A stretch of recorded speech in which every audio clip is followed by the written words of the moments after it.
بسم اللہ الرحمن الرحیم۔ السلام علیکم دوستو، دنیا بھر کی خبروں میں آج آپ سنیں گے، لیکن اس سے پہلے اگر ہو سکے تو لائک اور سبسکرائب کا بٹن ضرور دبا لیں۔ شکریہ۔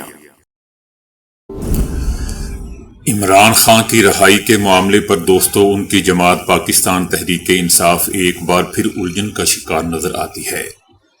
گزشتہ ہفتے عمران خان کے ایکس اکاؤنٹ پر ایک طویل پیغام میں یہ اعلان کیا گیا کہ 5 اگست سے پی ٹی آئی ملک گیر احتجاج کا آغاز کرے گی۔ عمران خان کے پیغام میں لکھا گیا تھا کہ 5 اگست کو میری ناحق قید کو پورے 2 سال مکمل ہو جائیں گے۔ اس روز ہماری ملک گیر احتجاجی تحریک کا نقطۂ عروج ہوگا۔ اس پیغام میں دوستو یہ بھی لکھا گیا تھا کہ اب کسی سے کسی بھی قسم کے مذاکرات نہیں ہوں گے، صرف اور صرف سڑکوں پر احتجاج ہوگا تاکہ قوم زبردستی کے مسلط کردہ کٹ پتلی حکمرانوں سے نجات حاصل کرے۔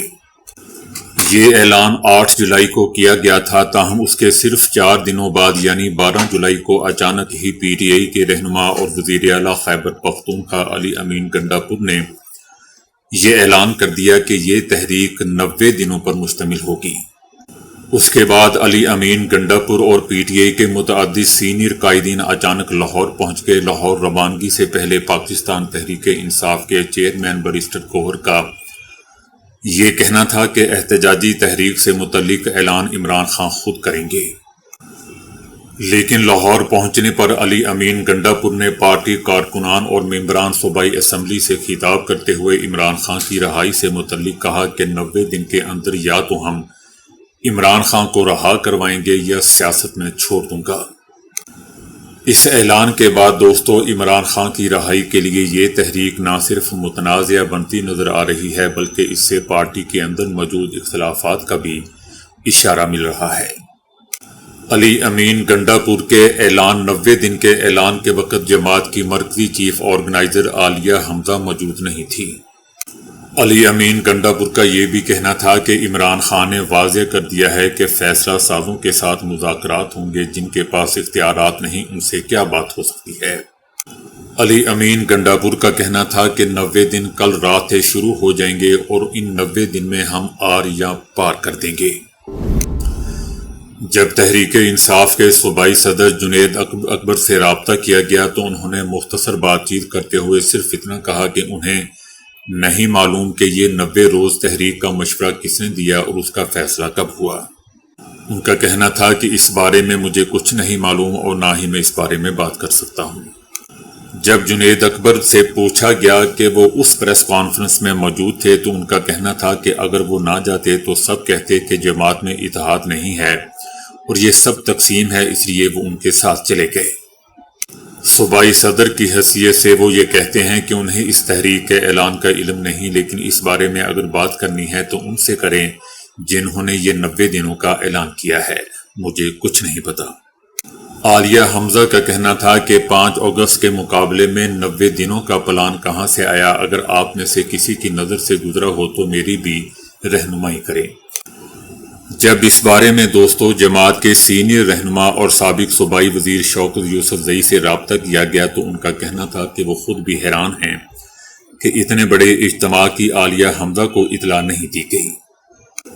ان کا کہنا تھا کہ اس تحریک کا اعلان کرنا علی امین کا نہیں بلکہ جماعت کا کام تھا اور اس میں مرکزی چیئرمین اور صوبائی صدر موجود تھے،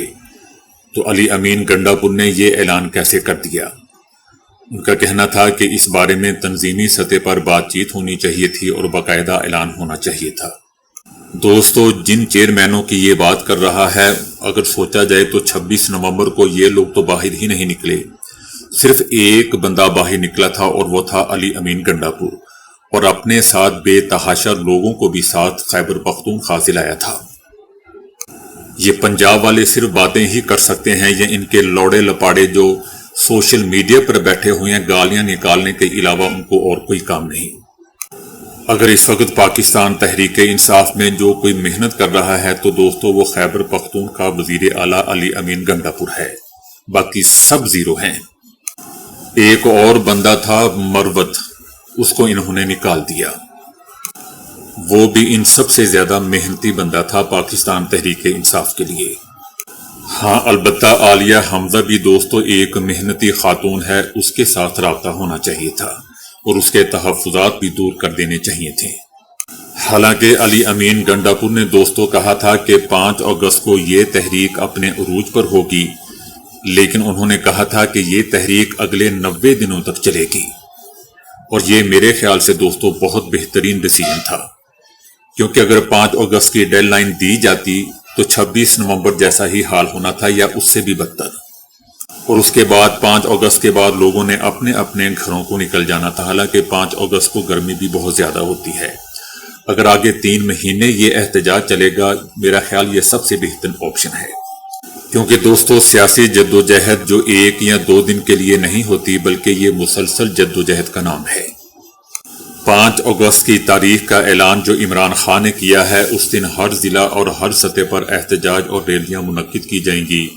اور اس تحریک کو آگے 90 دنوں کے لیے جاری رکھا جائے گا۔ دوستو پاکستان تحریک انصاف جماعت کے اندر کوئی تحریک اگر کوئی لیڈ کر سکتا ہے تو وہ علی امین گنڈاپور صرف وہی ہیں، اور ان میں یہ صلاحیت ہے، اور وہ یہ پیغام جماعت کے اندر قائدین اور کارکنوں کو بھی دینے میں کامیاب ہوئے ہیں۔ گنڈاپور نے 90 دن کا وقت دے کر یہ تاثر بھی دیا کہ تحریک فوری طور پر شروع نہیں کی جا سکتی، اور یہ کہ اس میں ابھی وقت ہے۔ اس سے علی امین گنڈاپور نے اپنے لیے مزید سپیس یا وقت حاصل کیا۔ علی امین گنڈاپور دوستو تنقید تو اس پر شروع دن سے ہوتی رہی ہے، اور جماعت کے اندر پہلے چھپ چھپ کر اور دبے الفاظ میں تنقید کی جاتی تھی، لیکن اب تو جماعت کے اندر کھل کر تنقید کی جا رہی ہے، اور یہ سارے تنقید کرنے والے دوستو ویلے لوگ ہیں جو پنجاب سے ایک بندہ بھی نہیں نکال سکے، اور سوشل میڈیا پر جو لونڈے لپاڑے ہیں وہ بھی دیکھ لیں سب پنجابی ہیں، یقیناً وہ بھی اس پر تنقید کریں گے، کیونکہ وہ خود پنجابی ہیں، اس لیے پنجابیوں پر وہ تنقید نہیں کریں گے۔ لیکن یاد رہے دوستو کہ جب تک علی امین گنڈاپور وزیر اعلیٰ کے عہدے پر موجود ہیں وہ اپنی پوزیشن سمجھتے ہیں، کیونکہ انہوں نے پارٹی کے ساتھ ساتھ اپنے صوبے کو بھی چلانا ہے۔ اور سب سے خاص بات دوستو یہ کہ کانفرنس میں علی امین گنڈاپور نے اسٹیبلشمنٹ کو یہ یقین دہانی بھی کروائی کہ وہ پرامن رہیں گے اور کوئی توڑ پھوڑ یا ایسا رویہ نہیں ہوگا، اور یہ ایسا پیغام تھا کہ وہ اگر آگے چل کر کہیں کوئی احتجاج یا ریلی نکالتے بھی ہیں تو اس میں ان کے لیے رکاوٹ نہیں ہوگی، اور وہ مینار پاکستان یا کراچی میں کہیں بھی احتجاج کرتے ہوئے آپ کو نظر آئیں گے، اور اس کو اجازت بھی دے دی جائے گی۔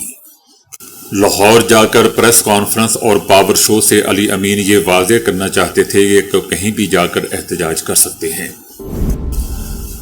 جب ایران نے دوستو قطر میں العدید ایئر بیس پر حملہ کیا جو تقریباً 2 ہفتوں پر محیط جنگ کا اختتامی نقطہ ثابت ہوا، مبصرین اس حملے کو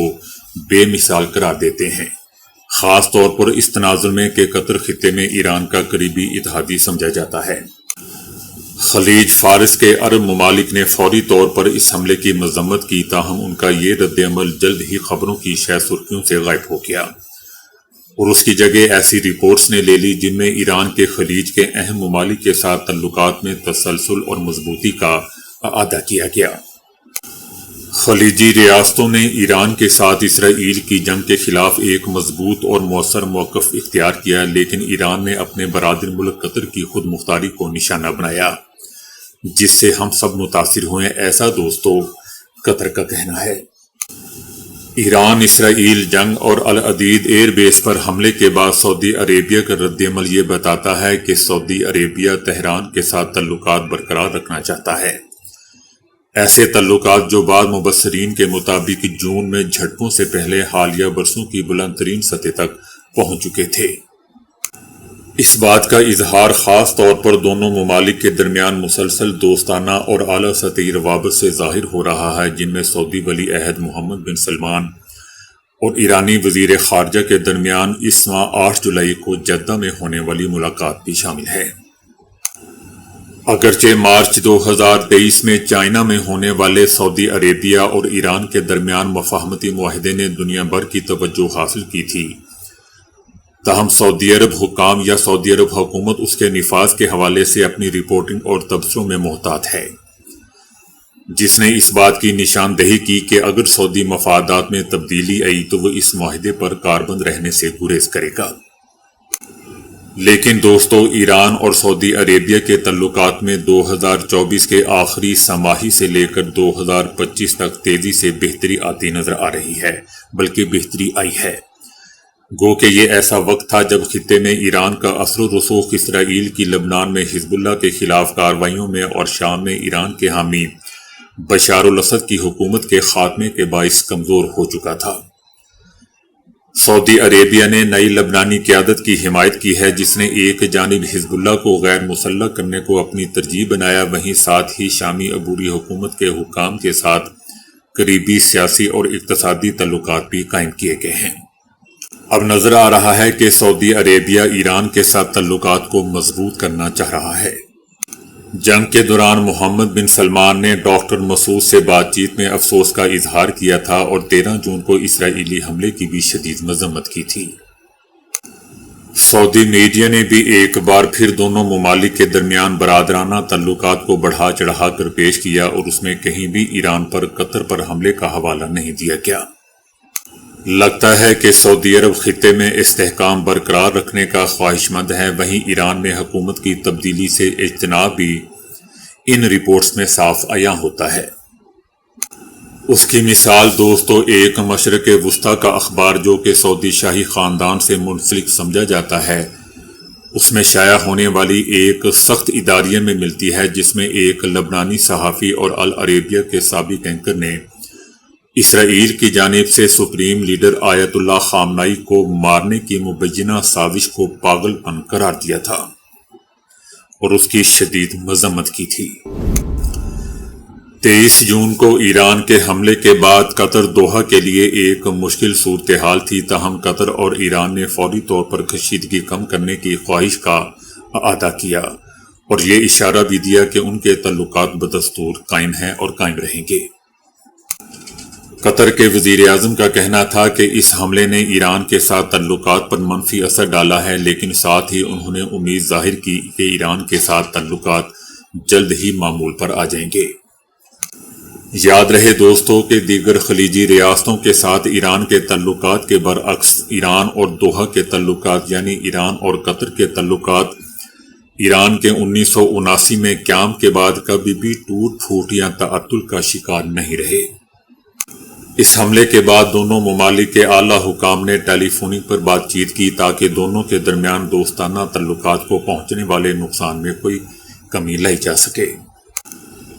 دنیا بھر کے تجزیہ کاروں کا یہ بھی کہنا ہے کہ ایران میں حکومت کی تبدیلی کا ہدف الٹا اثر دکھاتا ہے، کیونکہ ایرانی فوجی کمانڈروں کو شہید کرنے کے بعد ملک میں عدم و استحکام پیدا کرنے کی بجائے عوامی رائے کو حکومت کی حمایت میں متحد کر دیا۔ اسرائیل کا شدید حملہ ایران کو متحد کرنے کا سبب بنا اور حزب اختلاف کی سیاسی تبدیلی کے مطالبے ختم ہو کر ملک کے دفاع کے نعروں میں تبدیل ہو گئے۔ دوستو سب سے اہم بات یہ یاد رکھی جانی چاہیے کہ ایران میں حکومت کی تبدیلی ایک غیر حقیقی خیال ہے، کیونکہ ایرانی فوج کا ڈھانچہ بغاوت کے خلاف مزاحمت کے لیے ہی بنایا گیا ہے۔ دوسری طرف متحدہ عرب امارات ان چند عرب ممالک میں شامل ہے جن کے اسرائیل اور ایران دونوں کے ساتھ بہتر تعلقات ہیں، اور یہی بات ابوظہبی کے لیے مشکل صورتحال کا سبب بنی کہ وہ کس ایک فریق کا ساتھ دے۔ یہی وجہ ہے کہ متحدہ عرب امارات کو پہلے امن کی خارجہ پالیسی پر کاربند رہنا پڑا۔ سرکاری سطح پر متحدہ عرب امارات نے ایران پر اسرائیل کے حملے اور اس کی خود مختاری کی خلاف ورزی کی شدید مذمت کی، اور محمد بن زید نے اپنے ایرانی ہم منصب ڈاکٹر مسعود سے ٹیلی فونی گفتگو میں ایران اور اس کے عوام میں یکجہتی کا اظہار کیا۔ متحدہ عرب امارات نے دوستو نہ تو ایران میں حکومت کی تبدیلی کی حمایت کا کوئی اشارہ دیا اور نہ ہی اس نے امریکہ کی حمایت یافتہ اسرائیلی علاقائی بالادستی کی طرف اپنے کسی جھکاؤ کا اظہار کیا۔ یوں محسوس ہوتا ہے کہ متحدہ عرب امارات خطے میں طاقت کا توازن قائم رکھنے اور دونوں فریقوں کے ساتھ تعلقات برقرار رکھنے کی خواہش رکھتا ہے۔ متحدہ عرب امارات اور ایران کے درمیان دوستوں تعلقات میں جو بہتری 2021 میں شروع ہوئی تھی، اس میں مارچ 2023 میں چائنا کی ثالثی میں ایران اور سعودی عربیہ کے درمیان تعلقات کی بحالی کے معاہدے کے بعد مزید استحکام آیا۔ کویت میں بھی دوستوں کئی امریکی فوجی اڈے قائم ہیں، تاہم کویت نے بھی خطے کے دیگر ممالک کی طرح ایران پر اسرائیلی حملوں کی فوری طور پر مذمت کی۔ یہ بات بھی دوستوں قابل ذکر ہے کہ کویت آج بھی اسرائیل کے ساتھ تعلقات معمول پر لانے پر سخت تنقید کرتا رہا ہے، جبکہ بحرین اور متحدہ عرب امارات جیسے دیگر ممالک اسرائیل کے ساتھ سفارتی معاہدوں پر دستخط کرنے والوں میں شامل ہیں۔ کویت اور ایران کے تعلقات حالیہ برسوں میں دیگر خلیجی ریاستوں کے مقابلے میں نسبتاً مضبوط رہے ہیں، یہاں تک کہ چائنا کی ثالثی میں ایران اور سعودی عربیہ کے تعلقات کی بحالی کا معاہدہ طے پا گیا۔ تاہم ایران اور کویت کے درمیان اصل تنازعہ آرش گیس فیلڈ پر ہے۔ ایران نے 2022 میں سعودی عربیہ اور کویت کے درمیان گیس فیلڈ کی ترقی کے لیے کیے گئے معاہدے پر اعتراض کیا تھا اور زور دیا تھا کہ اس کا بھی اس فیلڈ میں حصہ ہے، اس لیے اس منصوبے میں اسے بھی شامل کیا جانا چاہیے تھا۔ دونوں کے درمیان یہ تنازعہ دوستوں تاحال برقرار ہے، خاص طور پر اس لیے کہ سعودی عربیہ اور کویت اب بھی اس فیلڈ کو ترقی دینے کے منصوبے پر عمل پیرا ہیں۔ ایران کے معروف صحافی عبداللہ گنجی نے دعویٰ کیا ہے کہ حالیہ اسرائیل ایران جنگ کے دوران اسرائیلی وزیر اعظم نیتن یاہو نے مبینہ طور پر جادو ٹونے، جنات اور مافوق الفطرت روح کی مدد حاصل کی۔ ان کا کہنا تھا کہ جنگ کے دوران تہران کی سڑکوں پر یہودی علامتوں والے تعویذ اور عجیب و غریب کاغذی ٹکڑے ملے جنہیں ممکنہ طور پر روحانی حملوں کے لیے استعمال کیا گیا تھا۔ انہوں نے دعویٰ کیا کہ غزہ جنگ کے آغاز کے وقت ایسی اطلاعات بھی لیک ہوئی ہیں جن کے مطابق نیتن یاہو کی ملاقات بعض جدوئی ماہرین سے بھی ہوئی تھی۔ صحافی کے اس بیان پر اسرائیلی ایجنسی موساد نے ایک طنزیہ رد عمل دیا ہے اور کہا ہے کہ منشیات کا استعمال اور جنوں سے باتیں کرنا کسی ملک کے سربراہ کو زیب نہیں دیتا۔ بھارت کا یاترا کی آڑ میں فوجی تسلط اور پاکستانی مخالف بیانیہ بے نقاب ہو گیا ہے، جبکہ انسداد تخریب کاری اور احتیاطی سیکیورٹی کے نام پر مودی پاکستان کے خلاف دوستوں ایک اور سازش میں مصروف ہیں، ہمیشہ کی طرح مصروف ہیں۔ دوستوں وہ نکلے ہی کب تھے جو یہ کہا جا رہا ہے مصروف ہیں، وہ تو ہمیشہ سے ہی مصروف ہیں۔ مودی سرکار نے پہلگام کی بے عزتی مٹانے کے لیے ایک بار پھر مقبوضہ وادی میں آپریشن شیوا کا آغاز کر دیا۔ مودی کی جانب سے فوجی اقدامات انسداد تخریب کاری کے لیے نہیں دوستوں، بلکہ سیاسی جنگ کے ہتھیار ہیں۔ مودی سرکار مذہبی رسومات اور حفاظتی انتظامات کی آڑ میں مقبوضہ وادی میں فوجی موجودگی کو جواز فراہم کر رہی ہے۔ امرناتھ یاترا کو تحفظ فراہم کرنے کے لیے آپریشن شیوا 2025 شروع کیا گیا ہے۔ پاکستان سے کشمیر میں درہ اندازی روکنے کے لیے 8,500 سے زائد بھارتی فوجی تعینات کیے گئے ہیں۔ بھارت فرضی خطرات گڑھ کر پاکستان کو بدنام اور کشمیری مزاحمت کو تخریب کاری ثابت کرنا چاہتا ہے۔ بھارتی فوج کے مستقل آپریشنز مقبوضہ وادی پر زبردستی مسلط ہونے کی علامت ہیں۔ یاترا کی آڑ میں بھارت نے مقبوضہ وادی کو دوستوں مکمل فوجی چھاؤنی میں تبدیل کر دیا ہے۔ اگر آپریشن سندور کامیاب تھا تو اب دوبارہ ہزاروں فوجی مقبوضہ وادی میں کیوں تعینات کیے جا رہے ہیں؟ مودی سرکار امرناتھ یاترا کو سیاسی مقصد کے لیے استعمال کر کے مقبوضہ وادی کی شناخت کو مٹا رہی ہے۔ تو دوستو ابھی کے لیے اتنا ہی۔ ویڈیو کو لائک اور شیئر کرنے کا بہت بہت شکریہ۔